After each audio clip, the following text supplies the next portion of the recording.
¿Qué significa glorificar a Dios? ¿Es simplemente cantar canciones? ¿En cierto modo tiene que ver con nuestro comportamiento? ¿Y por qué Dios está tan interesado en su gloria? De alguna manera todo esto nos conecta nuevamente con el tema del que hemos estado hablando, la imagen de Dios. Todos somos imagen de Dios, solo que algunos humanos lo hacen muy mal y otros lo hacen mejor. Entonces, ¿qué significa hacerlo mejor? Bien, en la Biblia aquí es donde encontramos que el tema de la imagen de Dios se superpone con el tema y el vocabulario de la gloria, a lo que significa glorificar a alguien, porque eso es lo que hace la imagen. Vamos a hablar de la gloria de Dios en este episodio del podcast. Gracias por unirse a nosotros. Aquí vamos.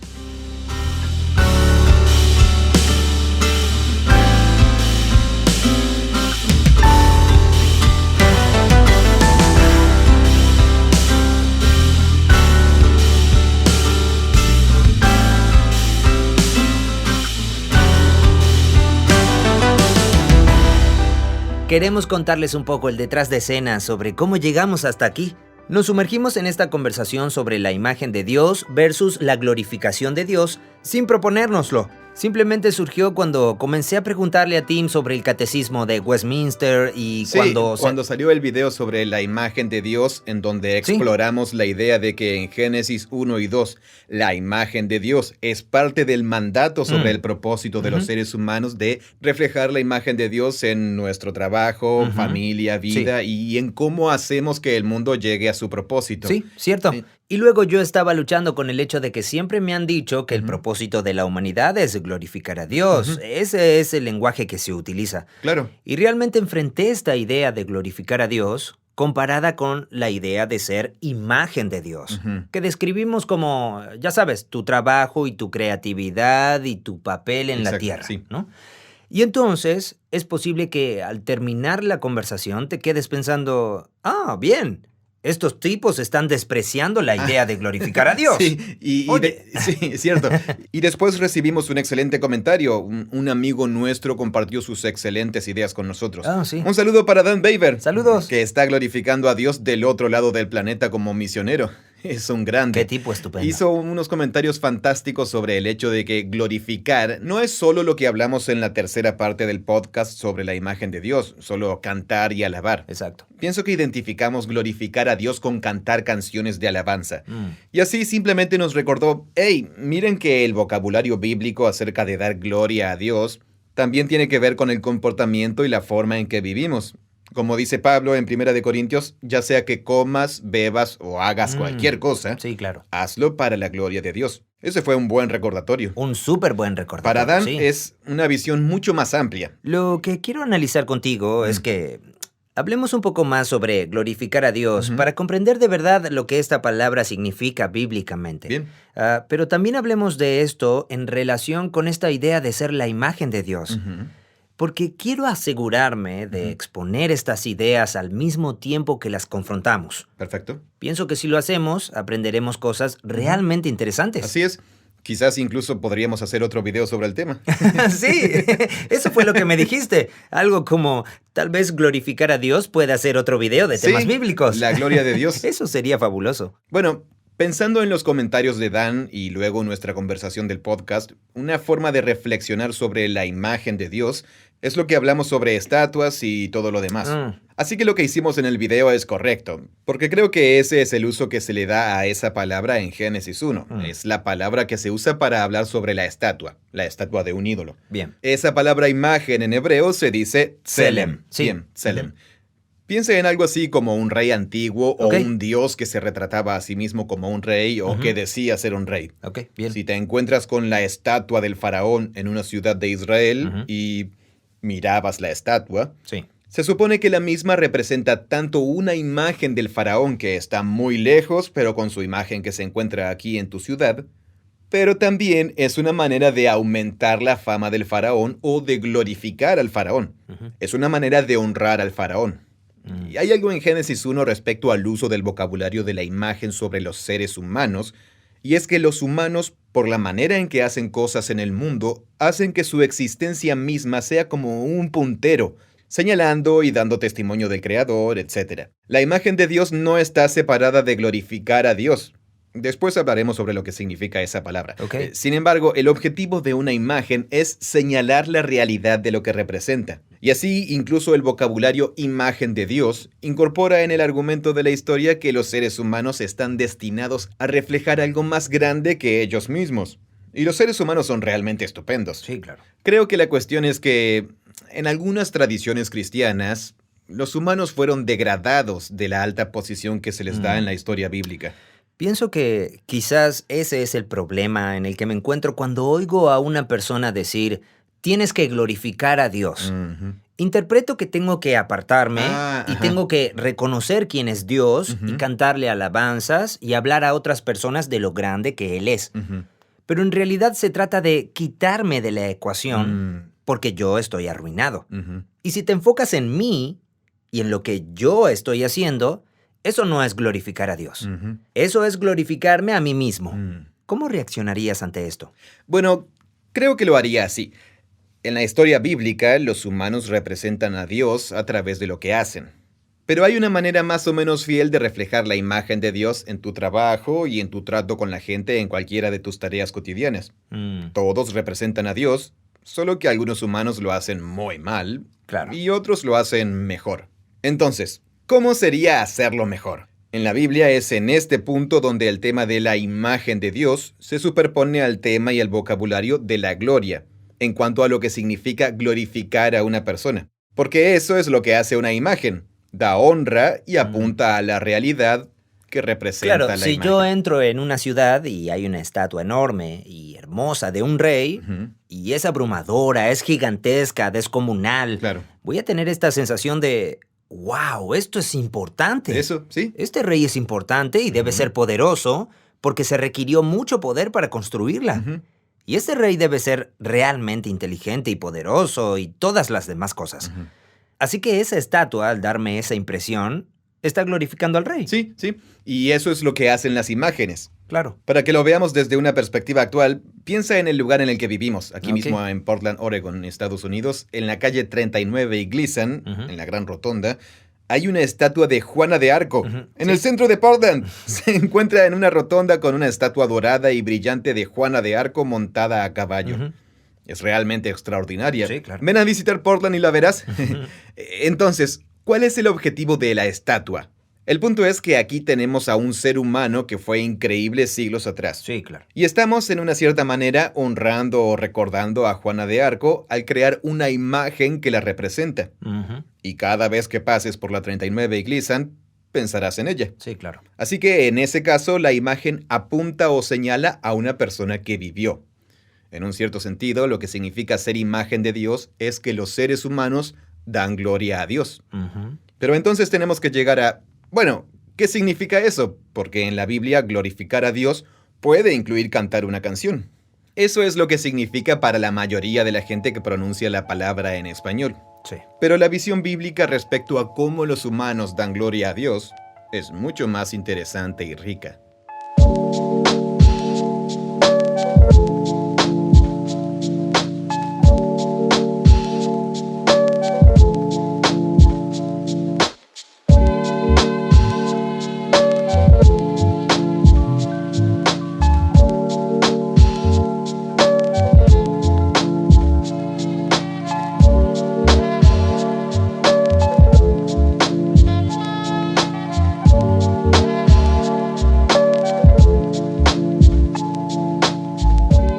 Entonces, glorificar a Dios es mucho más que cantar una canción. Pero en mi mente ya era algo más que cantar una canción.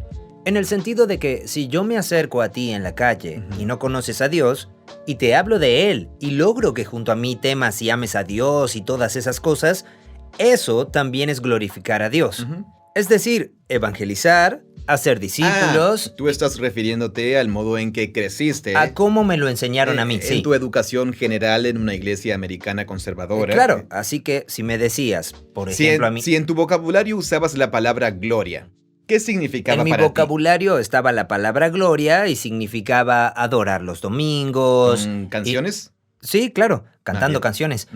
Y básicamente siendo un buen discípulo, haciendo las cosas que se supone que los discípulos deben hacer. Es decir, haciendo que otras personas reconozcan a Dios. Esa es una forma muy específica de glorificar a Dios. Pero también haciendo lo correcto en lugar de hacer lo incorrecto. Eso es glorificar a Dios. Así que supongo que todo eso era parte de la definición. Claro. Pero no era tan amplia como para que lo que estuviera aprendiendo en la escuela me fuera a servir para glorificar a Dios. O, por ejemplo, que mi vocación pudiera dar gloria a Dios. Claro. O que una conversación con un amigo que no sea sobre Dios pudiera glorificar a Dios. Tal vez solo en la medida en que no dijéramos palabrotas. Pero en la medida en que habláramos de algo que no tenía nada que ver con la Biblia o con Jesús. Entonces, ¿cómo es que eso podía glorificar a Dios? Pero cuando se habla de la imagen de Dios y del papel de gobernar la tierra y someterla, y además se le incorpora la forma en que dirigimos nuestras familias, cómo realizamos nuestros trabajos y las cosas que nos interesan y toda nuestra imaginación y creatividad, y juntamos todo esto, entonces la cuestión se convierte en, bueno, ¿qué conversación no entra en esa categoría? ¿O qué actividad sí está en esa categoría? Claro. Y creo que es la forma correcta de pensar en ello. Sí. Probablemente sea la forma en que la mayoría de la gente piensa. Pero por alguna razón, para mí, todo esto así me da la sensación de algo limitado. Y es por eso que en la conversación pasada empecé a confrontar estas ideas entre sí, pensando algo así como, así que el propósito de la existencia no es glorificar a Dios. El propósito de la existencia es ser imagen de Dios, gobernar en su nombre. Exacto. Y esa idea fue mucho más cautivadora para mí, porque yo tenía una idea muy reducida, muy estrecha de lo que es glorificar a Dios. Yo sigo creyendo que el punto que estábamos tratando de demostrar sigue siendo digno de considerar, y es que el Catecismo de Westminster, el cual fue hecho por brillantes y maravillosos discípulos de Jesús, Sí, claro. merece mucho tiempo y reflexión para poder realmente aprender lo que quiere decir. Sin embargo, cuando se resume el fin de los seres humanos con la frase para glorificar a Dios, a mí lo que me llama la atención es que ese vocabulario no se encuentra en las primeras páginas de la Biblia. Lo que sí se encuentra en las primeras páginas de la Biblia sobre el propósito de los humanos es que son la imagen de Dios y que deben gobernar. Sí, claro. Así que ese era nuestro objetivo fundamental. Ya sabes, si se tratara de un concurso sobre quién es más bíblico. Como mínimo estamos tratando de decir que la Biblia comienza utilizando este grupo de conceptos e ideas. Sí. Y glorificar a Dios resulta de eso. Pero lo que quiero decir es que si estoy presentando lo que la Biblia dice sobre el propósito de los seres humanos, la primera cosa de la que deberíamos hablar es sobre la imagen de Dios. Ese es el punto al que queríamos llegar. Eso tiene sentido, sí. Así que primero se habla de la imagen de Dios, pero luego, íntimamente incorporado en la misma imagen, está el glorificar lo que está representando. Sí, es cierto. Y entonces necesitamos tener una conversación sobre la gloria. Así es, sí. Lo que es importante también es que el apóstol Pablo es realmente significativo aquí, porque utiliza los términos gloria y glorificación en momentos clave en sus cartas para hablar de la condición humana y de lo que está bien y mal en los seres humanos. Creo que en realidad es probable que el lenguaje de la Confesión de Westminster tenga su origen en su vocabulario. El uso constante de Pablo en el término gloria en su vocabulario, lo cual es realmente interesante. Sí. Aquí podríamos hablar un poco sobre eso, pero... ¿Cuál fue el versículo del que hablaste al principio? Todo lo que hagas, ya sea comer o beber, hazlo todo para la gloria de Dios. Sí, eso está en el capítulo 10 de 1 Corintios, bien. una carta de Pablo. Sí. Y allí está en el contexto de una iglesia donde los cristianos estaban discutiendo sobre si cierto tipo de carnes que habían sido sacrificadas en los templos paganos, si comerlas deshonraba o le daba gloria a Dios. Ellos estaban teniendo este debate. Pablo piensa que se trata de una zona gris en algunos aspectos. Y por lo tanto su punto es, ya sea que comas, ya sea que bebas, escucha, cualquier actividad que realices debe ser hecha para glorificar a Dios. Así que el contexto de los versículos es algo así como, si no vas a comer algo, hazlo para glorificar a Dios. Claro. Y si vas a comer algo, hazlo para glorificar a Dios. Sí, así es. A pesar de ello, se plantea el punto que nuestro amigo Dan mencionó, el cual es bueno. Y es que cuando Pablo dice eso, no está hablando de entonar canciones de adoración. Es cierto, está hablando de comer. Sí, para Pablo se puede comer un almuerzo y glorificar a Dios. Pero esa comida es específicamente sobre una regla dada por Dios, ¿no? No, supongo que no. Se trata específicamente de si era carne sacrificada a ídolos o no. Sí, y lo que dice especialmente a los cristianos es que no creemos que estas estatuas de ídolos que representan a Zeus o Apolo sean ídolos reales, vivos. Y entonces él dice, escuchen, ustedes saben quién creó al mundo y a esa vaca. Disfruten de un buen filete de lomo como un regalo de Dios. Y eso es glorificar a Dios. Entonces, el contraargumento a lo que se refería Pablo sería que la persona dijera, mira, esta imagen de Zeus, a la que se le ofreció el sacrificio, es peligrosa. Sí, es un dios falso. Es un dios falso y está llevando a mucha gente por el mal camino. Correcto. No participes en eso en absoluto. No comas esa carne. Sí, y Pablo dice, si hay personas que piensan que Zeus todavía es real y poderoso y peligroso, y son nuevos cristianos, y los tienen cerca, entonces... No coman. No coman. Lo más amoroso sería no comer. No estarás glorificando a Dios si comes eso. Claro. Pero entonces dice, si estás solo, o no hay ninguna de esas personas alrededor, y sabes que Dios hizo la vaca y el lomo superior, entonces disfrútalo. Y dar gracias a Dios con cada bocado es una forma de honrar o glorificar a Dios. Entonces yo podría pensar en toda esta conversación o en toda esta interacción siempre con mi viejo paradigma de que glorificar a Dios es hacer lo correcto. Ah, bien. Okay. Entonces lo correcto es, si esto es peligroso o no, comer la carne es peligroso, de alguna manera deshonra a Dios, si a Él se lo disgusta.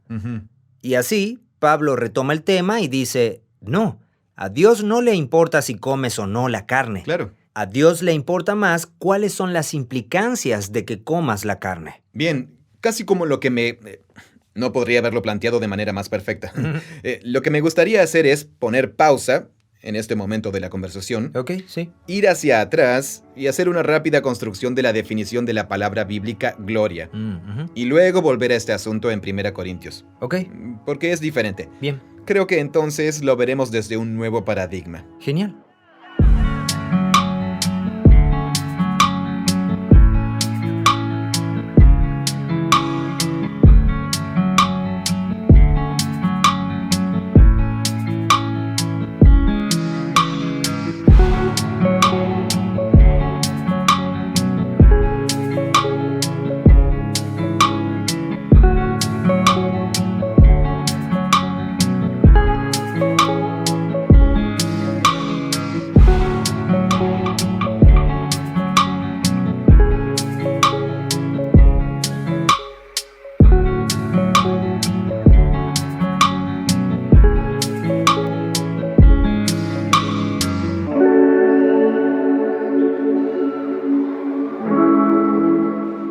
La palabra hebrea para gloria como sustantivo es la palabra hebrea kabod.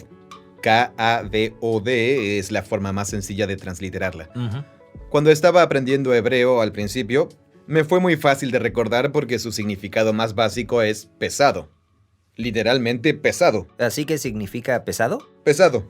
Así que esa roca es gloriosa, ¿significa esa roca es pesada? Sí, o por ejemplo, en el libro de los Jueces, capítulo 3, hay un héroe o antihéroe, dependiendo de tu punto de vista respecto a los héroes, un tipo llamado Ahod, el asesino zurdo que apuñaló a un rey en el vientre, un tipo llamado Eglón. Y se nos dice que Eglón era Kaved, una derivación de la palabra que significa pesado. ¿Era un pesado? Era un hombre gordo. Era un tipo de peso pesado. Grueso, sí. Y eso explica por qué el vientre explotó cuando lo apuñaló y todo lo demás. En fin. Así que era glorioso. Sí, totalmente. Esa es la palabra. Kabod. Kabod. Pesado. Claro. Pesado. Sí. En español también lo tenemos. En español normalmente utilizamos la palabra pesado de manera no literal todo el tiempo. Pienso que quizás más que nada así se decía en una generación anterior. Eso es pesado. Eso es pesado, sí. Sí, es muy pesado, hombre. Sí. No sé si alguno de ustedes dice eso. Pero si quisiéramos decir que alguien no comprendió la gravedad del asunto, de nuevo, estamos usando metáforas pesadas para hablar de qué. Si digo eso es pesado o no estás captando la gravedad del asunto o eso es un asunto de mucho peso, ¿qué queremos decir? Sí. ¿Qué queremos decir? No queremos decir que literalmente tiene un peso físico que estamos tratando de sostener. Claro. No es literal. Exacto. Significa que la esencia de esta idea tiene cierto peso en relación con otras cosas. Sí, que es importante. Es importante. Es significativa. Sí. Es pesada. Es pesada. Ocupa espacio. Sí. ¿Me entiendes? Esa es la idea. Siempre lo usamos como metáfora de algo. Un evento pesado es cuando alguien se cae y se rompe la pierna y no puede trabajar más. Es como si tuvieras esta gran roca en medio de tu campo y es pesada. Sí. Y si quisieras usar ese campo para otro propósito, tendrías que deshacerte de ella. Claro. Las implicancias de deshacerse de esta cosa van a ser enormes debido a su pesadez. Y no puedes ignorarla porque es muy grande y pesada. Pesada, exacto. Y puedes verla e influye en todos estos otros factores. Así es. Esto es lo interesante de la palabra hebrea kabod. Bien. Alguien puede ser kabod, como Eglón, él es pesado. Es pesado, pesado. Pero luego, David puede decir algo como esto en el Salmo 7. Puede decir, todos mis enemigos me persiguen, la gente quiere avergonzarme y hablar mal de mí y de ponerme como rey. Y por eso dice en el Salmo 7, mi kabod está en el polvo ahora mismo. ¿Es como cuando te mandan al rincón? Claro, pero no es él quien está en el rincón, es su kabod. Ah, es su kabod. Así que puedes hablar de alguien diciendo que es pesado, pero también puedes hablar de una persona que tiene un cierto grado de pesadez. Okay. O podríamos decir reputación u honor. Es la importancia que tiene una persona, es el aura que rodea a una persona. No a la forma de la nueva era. Sí, bien. Es como cuando el presidente entra en una habitación, todo el mundo guarda silencio y los guardaespaldas van delante y detrás y dices, allí hay alguien con kabod. Este concepto de kabod es en realidad el que se usa mayormente en el Antiguo Testamento, que alguien tiene kabod. El kabod de David. En Génesis 49, Jacob habla de sus 2 hijos que entraron y asesinaron a toda la gente de la ciudad y dice que mi kabod no se cuente junto al de ellos. O el poeta del Salmo 8. Sí. El Salmo 8 dice que los seres humanos están coronados con kabod. Así que Dios ha dado a los seres humanos kabod. Y ahí es donde la imagen de Dios se superpone con la glorificación. Entiendo, sí. La corona que representa la autoridad para gobernar es su kabod. Sí, es su kabod. Claro. Así que los seres humanos, cuando representan bien a Dios, eso es su kabod. Es su kabod. Bien. Además, señala algo más grande, pero ya llegaremos a eso. Ok. Muy bien. Así que tenemos eso por un lado. Entonces, por supuesto, los seres humanos tienen kabod. Pero en la Biblia, la mayoría de las veces, Dios tiene kabod. Y aquí estamos hablando de... Bueno, es muy interesante porque no es solo la reputación de Dios, sino que el kabod de Dios se utiliza al describir la manifestación física de la importancia de Dios cuando se presenta en algún lugar. La primera vez que ocurre es en el monte Sinaí, cuando Dios desciende personalmente sobre la montaña y hay fuego, nubes y humo. Sí. Luego en Éxodo 24, esa nube, humo y fuego se llama el kabod de Dios. Así que comienza con algo pesado, luego es una metáfora de algo que personifica... Para tu influencia o tu reputación. En general, la humanidad lo tiene como un regalo de Dios. Bien. Es parte de lo que son como humanos. Y luego, Dios tiene kabod. Así que conectada con esto, aquí hay otra historia realmente importante sobre el kabod de Dios en el libro de Isaías. En Isaías 6, donde Isaías tiene la visión del templo y está allí y están estas locas criaturas aladas y están proclamando que Dios es santo, santo, santo. Y luego, para explicar lo que significa que Dios sea único y singular, dicen, toda la tierra está llena del kabod de Dios. Toda la tierra está llena de su kabod. ¿Esto es lo que están anunciando los querubines? Sí, esto es lo que las criaturas angelicales están proclamando en el templo. Así que no solamente las nubes que descendieron en el monte Sinaí era su kabod, sino que todo en la tierra es su kabod. Toda la creación es el kabod de Dios. Mira las nubes, los árboles, las estrellas, los peces, el océano. ¿Qué pasaría si me acercara a ti y te dijera... Tim, solo quiero que sepas que toda la creación es mi kabod.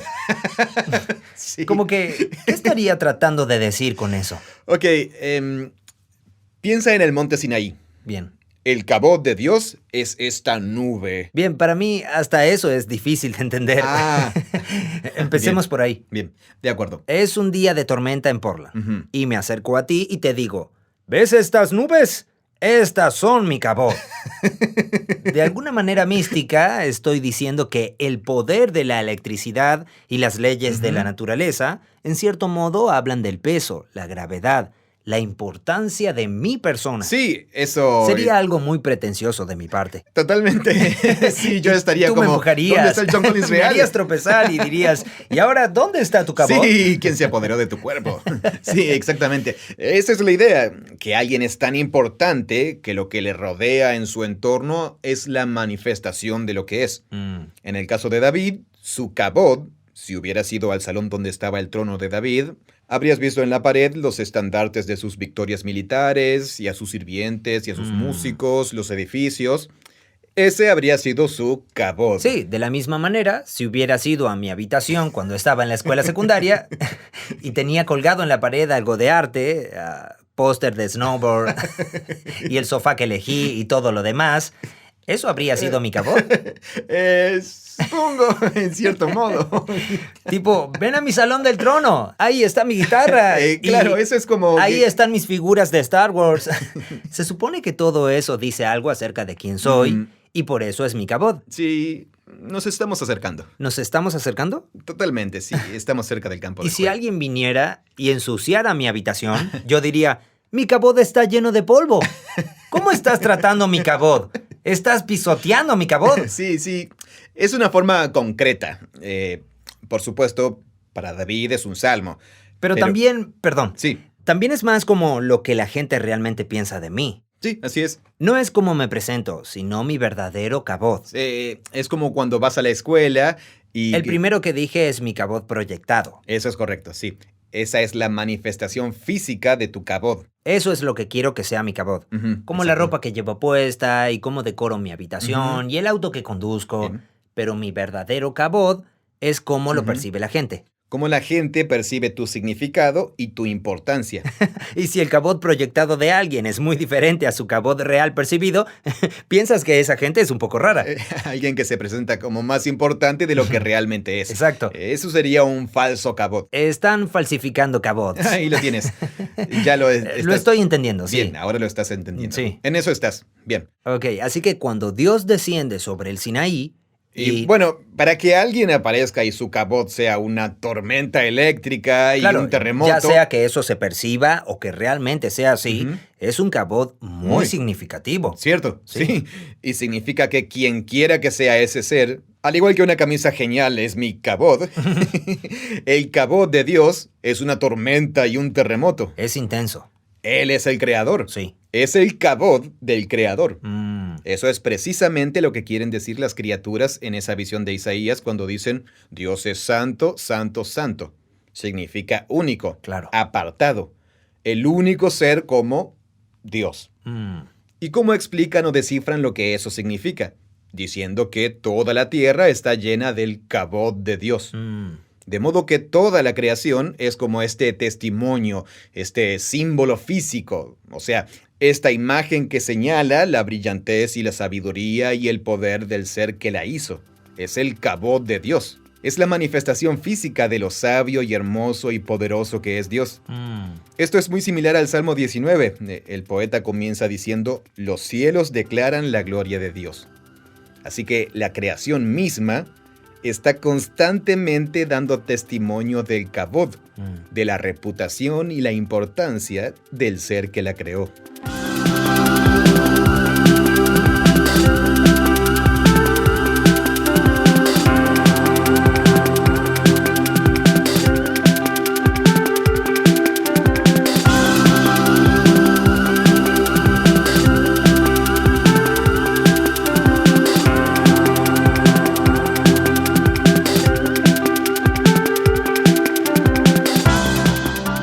Este es un concepto muy amplio y bíblico del kabod de Dios. Y lo que es interesante es que solo hablamos del sustantivo, gloria.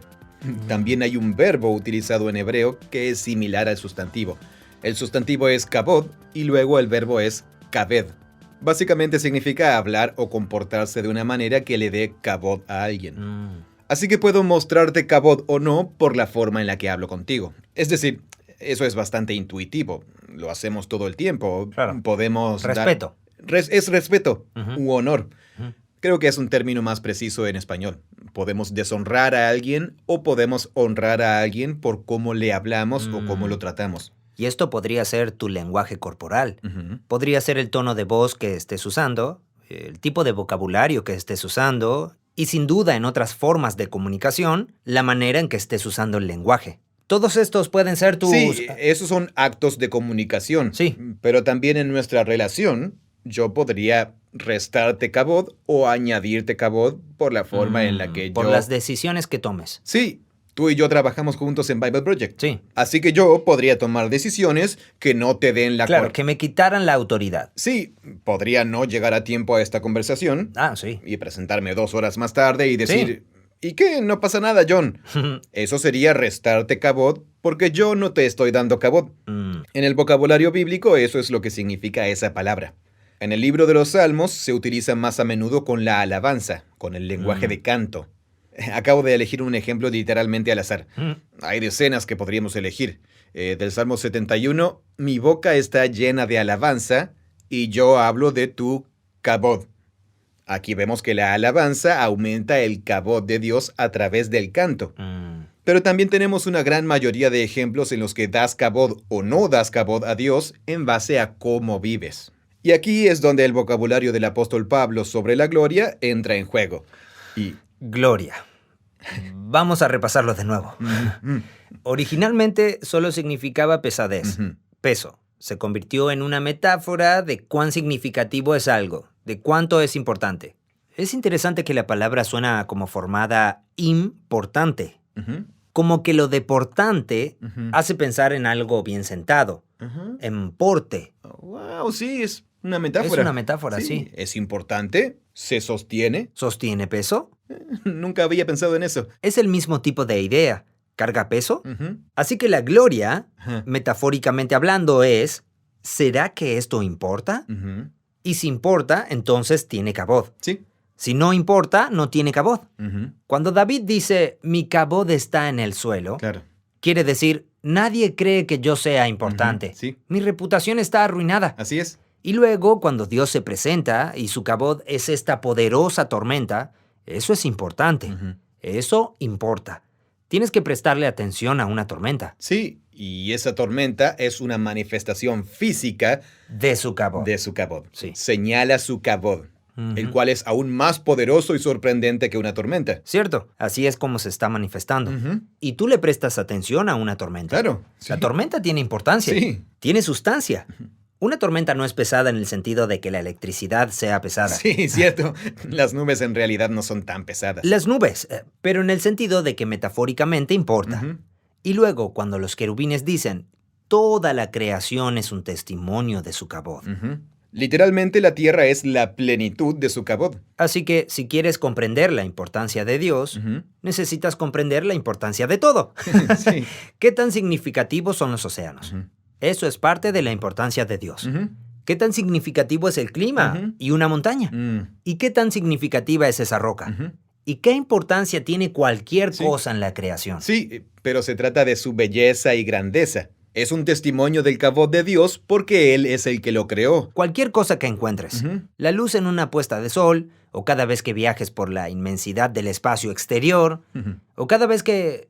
Todas estas cosas, eso es un testimonio de la importancia de Dios. Su kabod. Sí, al igual que cuando paseabas por Jerusalén en la época de David diciendo... Oh, esos edificios y esas banderas, estos soldados increíblemente bien educados.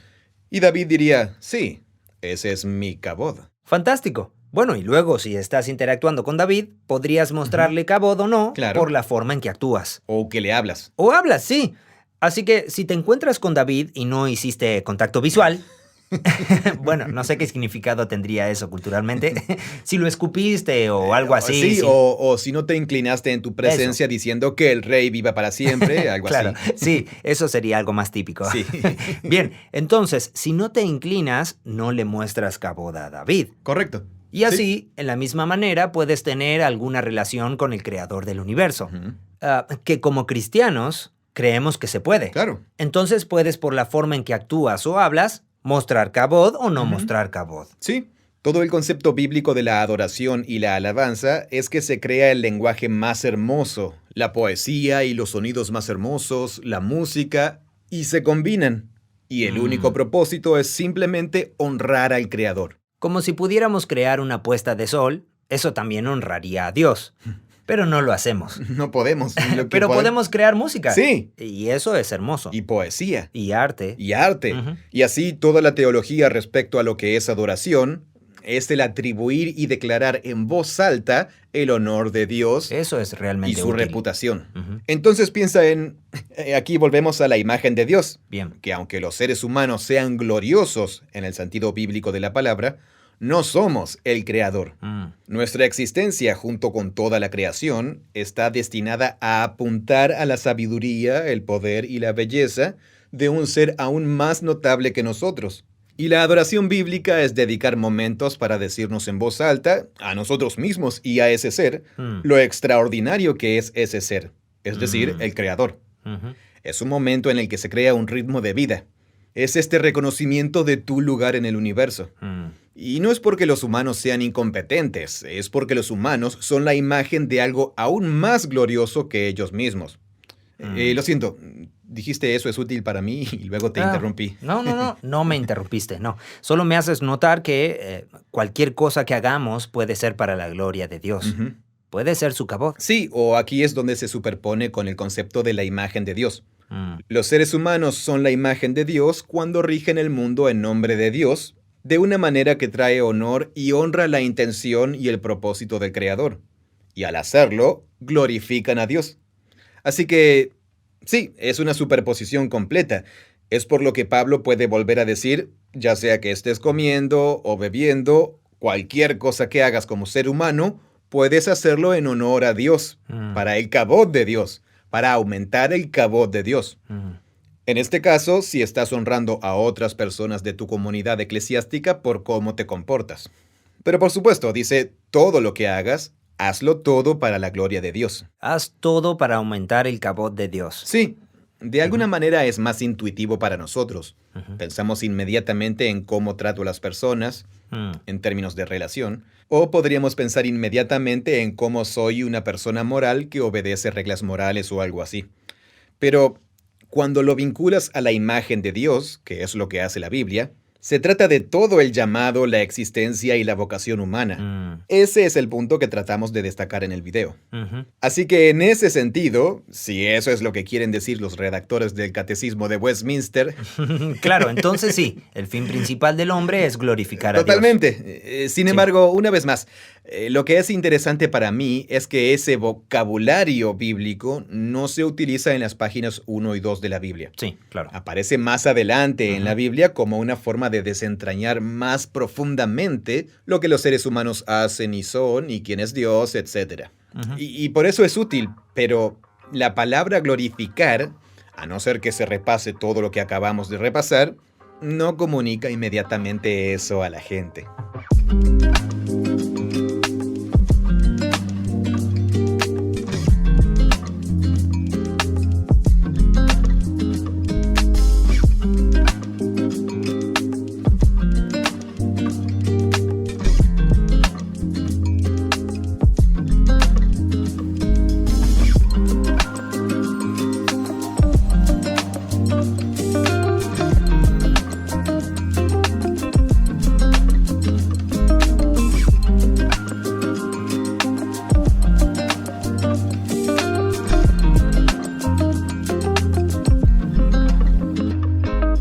Así que, regresando a la situación de 1 Corintios 10, ¿comes la carne o no comes la carne? Entonces, escenario 1. No comes la carne porque alguien piensa que eso es escandaloso, porque creen que Zeus es un problema. Claro. Ya sea que piensen que Zeus es real o simplemente piensen que al participar en ese ritual pagano le estás dando mérito, lo cual es peligroso. Sea cual sea el razonamiento, es escandaloso para ellos. Claro. y son tus hermanos en Cristo o alguien que podría ser un hermano en Cristo. Claro, o ellos, como dice Pablo, podrían tropezar. En otras palabras, podrían pensar, puedo ser un seguidor de Jesús y... seguir a Zeus. ¿Y sacrificar a Zeus al mismo tiempo? Claro. Genial. Bueno, yo no sabía eso. Pensaba que tenía que dar toda mi lealtad a Jesús, pero tú estás diciendo que puedo adorar a ambos. Así que Pablo diría, no estás dando cabod a Dios porque... Si no amas a alguien, no lo haces. Correcto, porque esa persona es alguien que lleva y refleja la imagen de Dios y es fundamentalmente valiosa e importante, y su bienestar me concierne porque es mi semejante. Entonces, si me comporto de una manera que roba su bienestar, no estoy dando cabod a Dios. Es lo mismo que no inclinarse ante el rey David, o no inclinarte es no amar al prójimo. Correcto, sí, así es. Comunica lo mismo. No pienso que seas importante. Porque lo que estoy diciendo es, quiero hacer lo que me da la gana a mí y no me interesa cómo afecta a ese ser humano que es imagen y semejanza y que Dios ama y cuida. Bueno, podrías decirle que no estás respetando el cabot de esa persona, lo cual es cierto, pero más bien tampoco estás dando honor al cabot de Dios. Así es, sí. El vínculo es el papel de Dios como creador y originador de todo lo que existe, incluyendo al portador de esa imagen, que es el ser humano. Claro. Pero luego Pablo dice, pero digamos que esa persona no está cerca. No hay nadie alrededor que vaya a ser llevado a adorar a Zeus. Como si estuvieras en el mercado. Compras algo de carne. Estás en el mercado y dice, ¡wow! Genial, hoy hay costillar. Y te dicen, por cierto, esto era de lo de Zeus. Y tú dices, no me importa. No importa. Y tú dices, porque Zeus es solo un pedazo de metal en ese edificio. Claro, no hay ningún tipo Yo sé quién hizo este animal. Sí. Sé de dónde viene el universo. Proviene del creador de todo lo que existe. Así que eso es lo que dice. Si puedo comer esta carne con gratitud, entonces todo lo que comas, lo que bebas, hazlo para la gloria de Dios. Así que en esa situación, solo estoy comiendo carne y eso es darle a Dios cabod. Bueno, él dice si la como con agradecimiento. Bien, así que al ser agradecido, entonces aumenta el cabod de Dios. Sí, es la tradición de por qué los judíos y cristianos ¿oran antes de comer? Oran antes de las comidas. Claro. Es la misma actividad que cantar canciones los domingos. Haces una pausa en tu vida y admites, toda mi vida y existencia es un regalo de alguien más hermoso, sabio y sorprendente que yo. Y mi existencia está destinada a reflejar ese ser. Así que al disfrutar de esta comida que me sustenta y que sabe tan bien, digo, ¡qué regalo! ¡Gracias, Dios! ¡Gracias, Dios! Y en ese sentido, puedes comer carne para la gloria de Dios. Y en ese sentido... Y aumentas el cabot de Dios. ¿Podrías hacer surf para la gloria de Dios? Sí, claro. Como si estuvieras montando una ola y estuvieras agradecido al mismo tiempo. Sí, cierto. ¿O lo estoy llevando demasiado lejos? No. Creo que cuando los seres humanos disfrutan del buen mundo de Dios de una manera... agradecida. Que sostiene el amor de Dios y el amor al prójimo, honra la enseñanza de Jesús. Pero si te saltas las responsabilidades familiares para hacer surf, eso no está aumentando el cabod a Dios. Sí, totalmente. Sí, así es. Quiero decir, esto nos lleva a otro tema completamente distinto. Bien. Pero cuando los seres humanos están cumpliendo su propósito divino y luego simplemente disfrutan del regalo de la existencia, eso es un testimonio del cabod de Dios.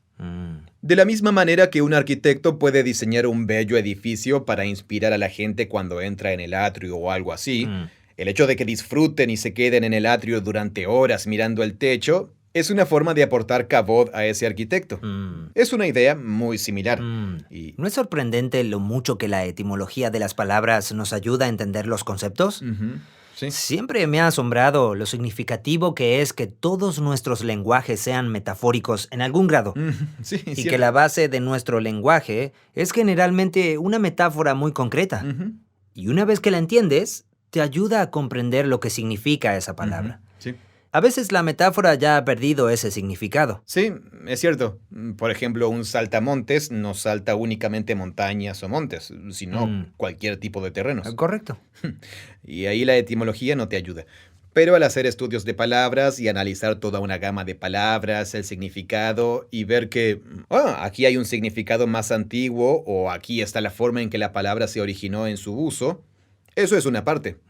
Pero después, comprender cómo se convirtió en una metáfora con el tiempo o se desarrolló metafóricamente, como en este caso aquí, algo es pesado. Una vez que lo entiendes, entonces recién allí puedes utilizarlo como una metáfora. Así que estoy de acuerdo contigo. Pienso que esta es la base para aprender a hacer estudios de palabras del vocabulario bíblico. ¿Es así como lo enseñan en la educación superior? No lo sé. Así es como yo enseño a hacer estudios de palabras. ¿Cómo te enseñaron? Bueno, primero nos enseñaron cómo usar una concordancia bíblica. O sea, esto fue antes de tener cualquier tipo de herramienta en línea. Así que en realidad se usaba un libro grande. Bien. Pero ahora puedes utilizar herramientas como Bible Gateway. Puedes simplemente escribir la palabra gloria. Solo escribe gloria en Bible Gateway y te mostrará todos los pasajes que usan esa palabra. Claro. Pero todavía podrías no llegar a... Aún así podrías no llegar allí. Claro. Así que la clave entonces es dar un paso adelante para llegar a estudiar palabras en griego y hebreo y conocer todas las veces que aparecen y hacer esto. Bien. Pero es posible hacerlo. Con una cantidad modesta de tarea y esfuerzo, cualquiera puede aprender a hacer estudios de palabras decentemente. Yo uso constantemente Etymonline. Se deletrea ETYMONLINE. Es como etimología online. Pero eso es solo para palabras en inglés. Es para cualquier palabra. ¿Cualquier palabra? Quiero decir, a ver, déjame poner cabot. Etymonline. No se encuentra cabot. Sí, solo palabras en inglés. ¿Sí? Palabras en inglés solamente. Pero vamos a ver qué pasa si busco gloria. Aquí hay algo interesante. Dice que gloria viene del francés glorier, enorgullecerse, presumir, directamente del latín. Del latín. Sí, gloriari, que en el uso clásico significaba jactarse o alardear o enorgullecerse. Es muy interesante porque, de entrada, hay dos historias diferentes de esta palabra. Sí, la palabra no comienza con modo. No comienza con el modo. Empieza con una palabra. Hablar, es decir, presumir. Presumir, sí. Sí. Así que sí, es completamente diferente. Si entras y dices, amigo, esa persona tiene mucho peso, al entrar en cualquier lugar se convierte en el centro de gravedad. Y esa es la metáfora que estás utilizando. En lugar de decir, esa persona entra a un lugar y no hace más que hablar de sí misma. No deja de parlotear sobre ella. Totalmente. Y luego gloria define... Y después usamos la palabra gloria para traducir la palabra kabod. Y tienen etimologías completamente diferentes. Sí. Este es el reto de la traducción debido a que la Biblia está escrita en griego, hebreo y arameo. Y todas nuestras traducciones son maravillosos esfuerzos actualizados de traducción a nuestro idioma. Sí, claro. Pero siempre debemos reconocer que hay algunas limitaciones. Esto podría ayudarme a entender mi problema con la palabra gloria.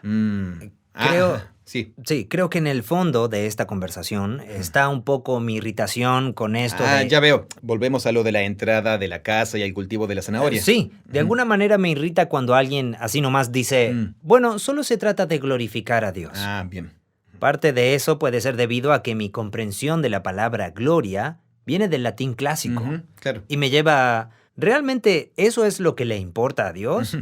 Que hablemos bien de Él, que hablemos de quién es y que estemos muy enfocados en lo que decimos y nos aseguremos de que alguien quede bien. ¿Me entiendes? Sí. Porque si alguien está haciendo mucho alarde es porque solo está tratando de quedar bien. Claro, sí. Quiere ser percibido como alguien importante. Y así, si se supone que debo ayudar a alguien a ser percibido como importante de la misma manera que se siente realmente, eso es como las canciones de adoración, ¿cierto? Como si dijéramos... Como Dios no puede estar aquí abajo diciendo lo importante que es, así que nosotros lo estamos haciendo por Él. Así es. Sí. Vamos a decirle a Dios lo importante que es. Mientras que en la visión bíblica es lo contrario. La puesta del sol es tan hermosa y la manzana sabe tan bien. Y la canción es tan hermosa. Y la canción es tan trascendente y hermosa. Esto es todo lo que recibo como regalo de alguien que es tan generoso y ha hecho el mundo y me ha dado un lugar dentro de él. Quiero hablar bien y vivir bien por el kabod de Dios. Esa es una historia mucho más grande.